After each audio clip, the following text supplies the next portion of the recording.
Добрый вечер. В эфире информационный выпуск Амшипшара. Президент Республики Абхазия Рауль Хаджимба совершил рабочую поездку в села Учимчирского района. Как сообщает пресс-секретарь президента Наала Авицба, глава государства проинспектировал ход строительства водопровода в селе Чилоу. Начальник управления капитального строительства Игорь Миквабия и директор подрядной организации «Проммонтаж-сервис» Джумбер Нормания доложили главе государства о реализации проекта по водоснабжению села Чилоу. Президент потребовал от строителей строго придерживаться утвержденного графика. Работы должны быть завершены в сентябре. Президент также осмотрел место строительства общеобразовательной школы в селе Тхина. Директор строительной фирмы «Вефастрой» Лаша Бутба доложил главе государства о ходе строительства. Завтра начинаем кровлей заниматься. Сегодня материал приехал, уже на вокзале, сегодня выгружаем и сюда. Внутреннюю работу тоже какую-то уже определенную начали, электрику и так далее. Сейчас кровлю закончим, начнем уже внутренний полный отдел. Сколько у нас здесь классных комнат? У нас 14 классов, спортзал, столовая, учительская, директорская, библиотека и так далее. 14 классов рассчитано на 120 учащихся. Как отметил директор подрядной организации Джумбер Нормания, задержек по финансированию объекта нет. Все работы проходят в строгом соответствии с утвержденным графиком. Президент также осмотрел место расположения подземных галерей для отвода воды в селе Мук. Вода из подземных галерей запитывает город Учимчира через магистральный водопровод. В результате повреждения части конструкции в подземный резервуар стал поступать недостаточный для полноценного запитывания города объем воды. Заместитель начальника управления капитального строительства Астамур Джикерба проинформировал президента о том, что для определения степени разрушения дренажных стен и их последующего восстановления необходимо провести комплекс исследований, в первую очередь гидравлические изыскания. У нас вот здесь, где стенки так называемые речки, да, через которые дренировалась вода, они от стихии повредились. Соответственно, вода с речки, с галереи поступает не в том объеме. Уровень воды падает в галерее, и для того, чтобы обеспечивать полноценно город и ближайшие села, нам надо заполнить эту галерею. Чтобы ее заполнить, надо восстановить. Как подчеркнул Рауль Хаджимба, что должно быть сделано, все необходимое для восстановления работы подземных галерей в полном объеме. Президент Рауль Хаджимба провел совещание по работе автотранспортных предприятий. Глава государства поручил премьер-министру совместно с заинтересованными органами разработать и представить предложения по улучшению работы автотранспортных предприятий. Рауль Хаджимба предложил рассмотреть возможность централизации районных пассажирских автотранспортных предприятий с соответствующим финансированием из республиканского бюджета. В связи с недостаточностью объемов дотаций из местных бюджетов на поддержку пассажирских автотранспортных предприятий, глава государства поручил Министерству финансов в течение текущей недели выделить из средств резервного фонда президента необходимую помощь. В совещании приняли участие премьер-министр Геннадий Гагуля, руководитель администрации президента Беслан Барциц, министр финансов Джансух Нанба, глава администрации Сухума Адгур Харазия, заместитель главы администрации Сухума Леон Кварча. Об этом сообщает пресс-секретарь президента Наала Авицба. Вопросу паспортизации и выдачи вида на жительство жителям Галского района было посвящено выездное совещание, которое провел вице-премьер Астамур Кецба. Подробности в репортаже Ирины Ашба. В совещании, посвященном вопросам паспортизации и выдачи видов на жительство жителям Галского района, участвовали глава администрации Тимур Надарая, начальник паспортно-визовой службы МВД Республики Эдуард Монаргия, руководители районного отделения внутренних дел. Процесс выдачи соответствующих документов был начат в Галском районе еще в прошлом году. Однако, учитывая, что все паспорта, выданные жителям Галского района в 2006 году, были признаны недействительными, здесь идет не просто обмен паспортов, а новая паспортизация.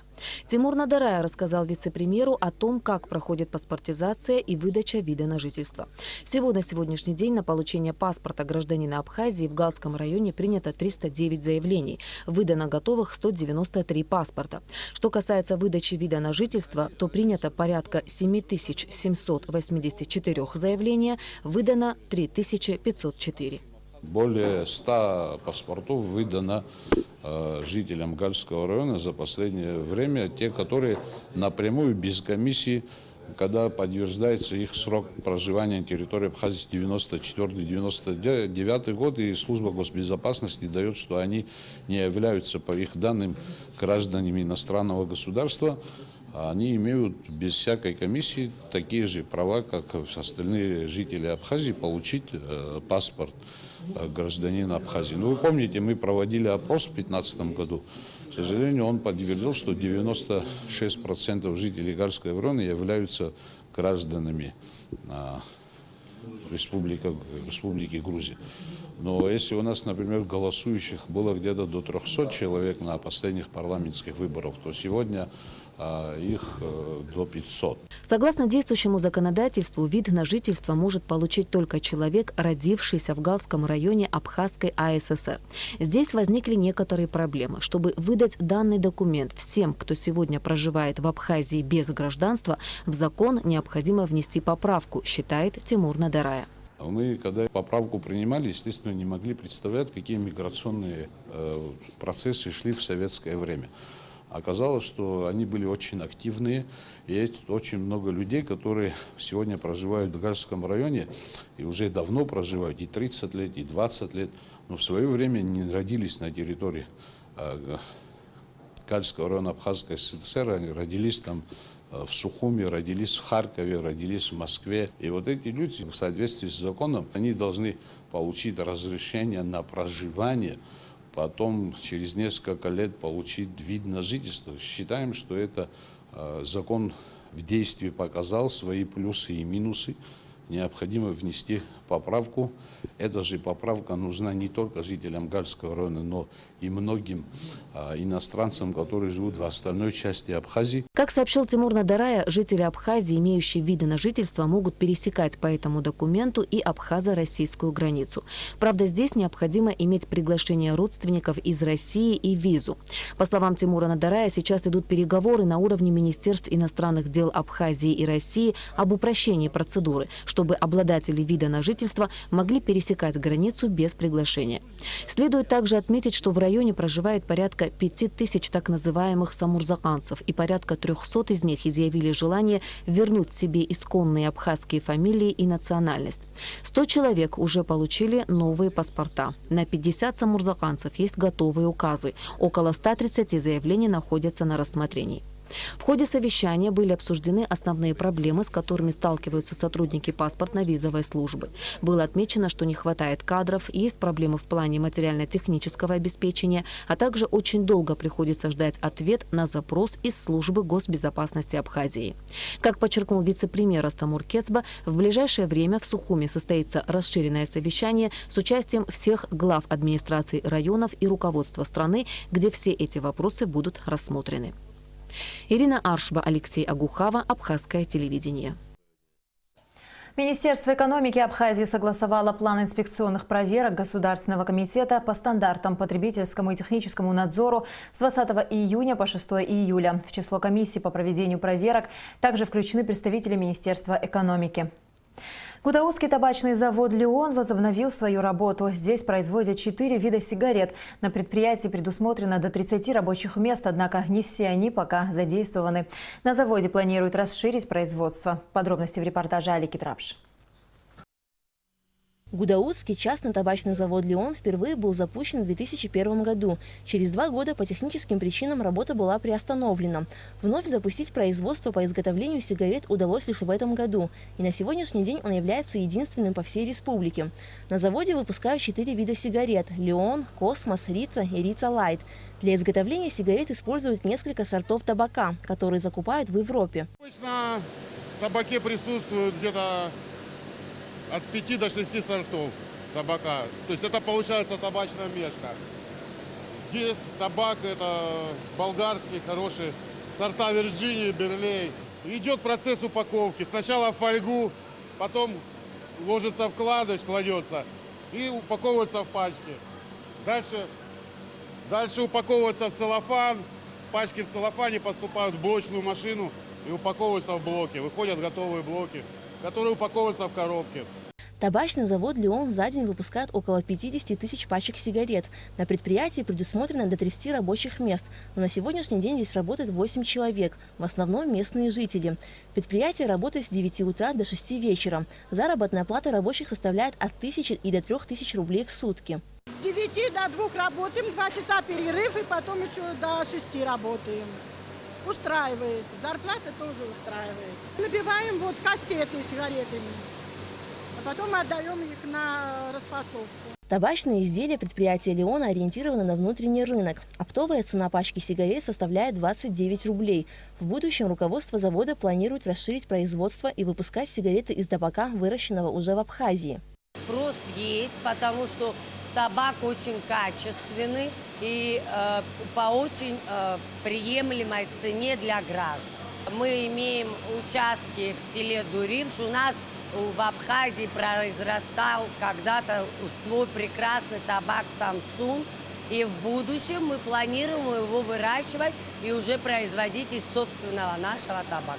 Руководство табачного предприятия «Леон» рассчитывает в скором времени выйти и на внешний рынок. Алика Трапш, Тимур Гулкохи, Абхазское телевидение.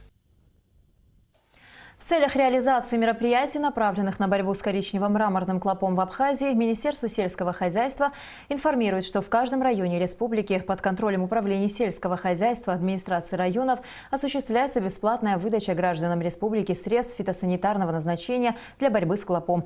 Для жителей города Сухум выдача ядохимикатов осуществляется под контролем службы защиты растений Минсельхоза.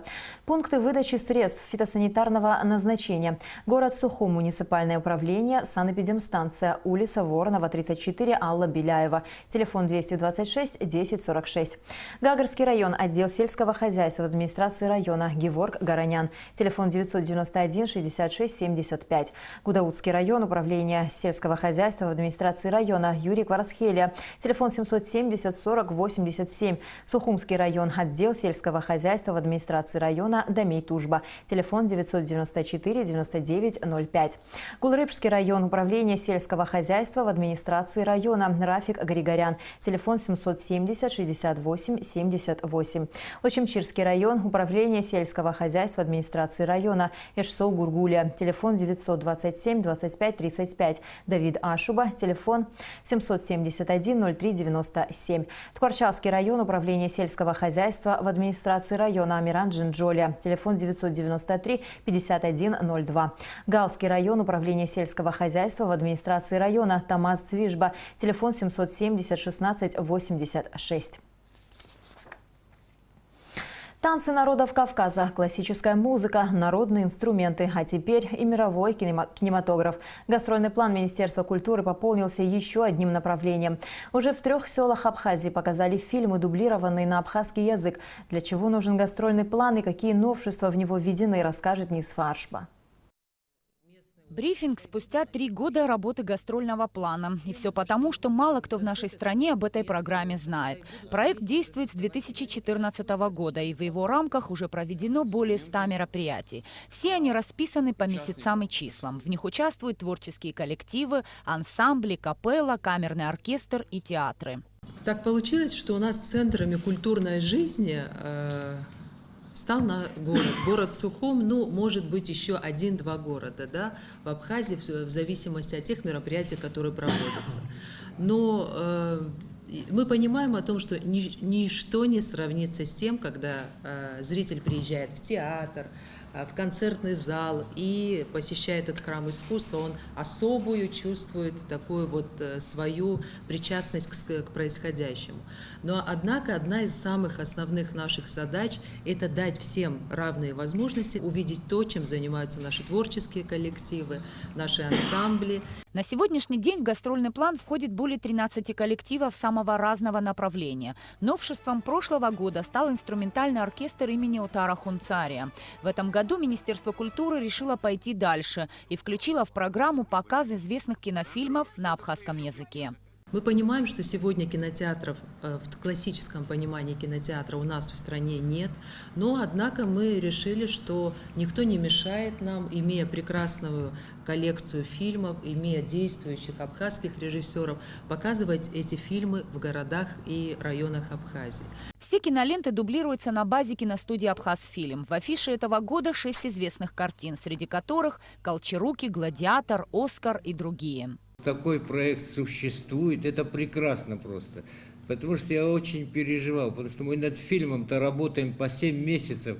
Фактически мы фильмы делаем как мозаику в течение 7 месяцев, чтобы язык звучал, чтобы язык был ненавязчивый. 2.20 идет двухсерийный фильм «Жизнь прекрасна».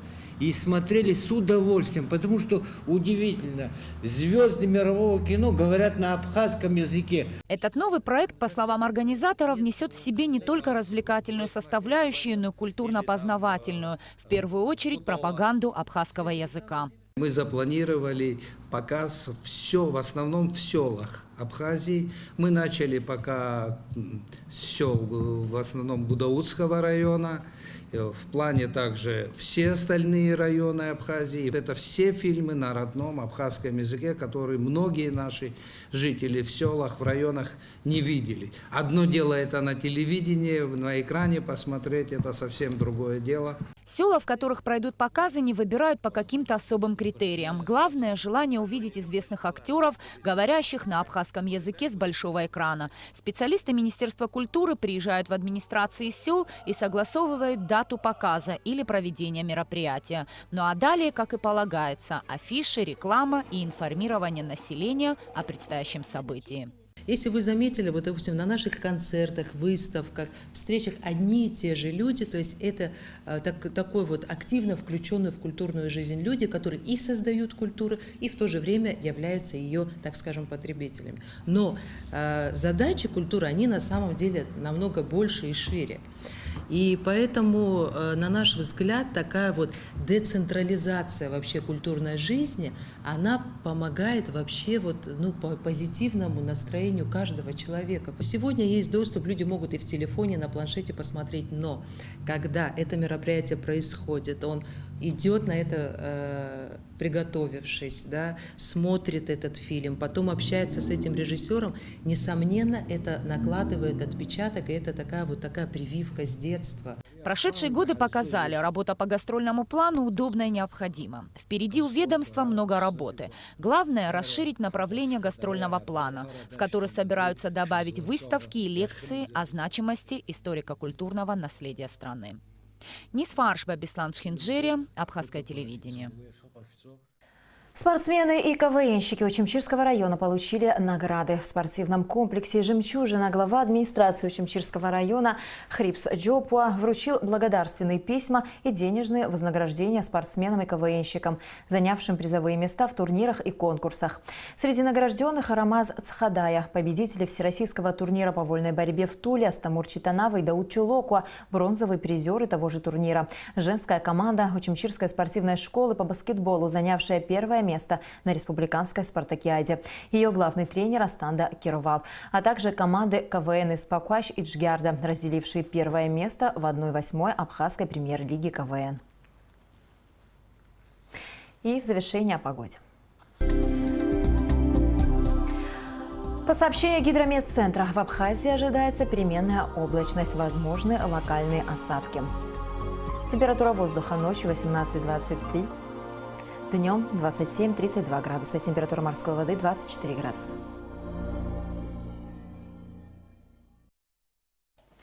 На этом наш выпуск завершен. До скорых встреч в эфире.